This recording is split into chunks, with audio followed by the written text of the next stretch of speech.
जो भी दर्शकगण हमारे यूट्यूबर चैनल में दोस्त लोग जो भी वीडियो बना रहे हैं, थोड़ा सा आप लोग वीडियो सेटअप करके नीचे हो जाए ना और बेहतर होगा। शायद पीछे का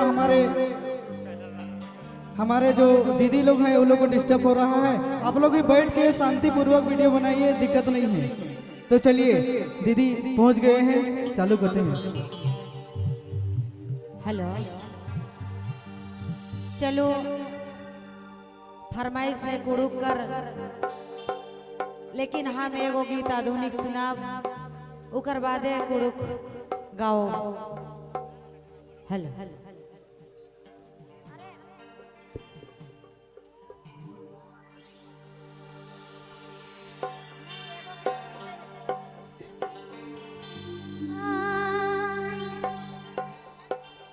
हरे ओठ में लली के जदेली सिरला,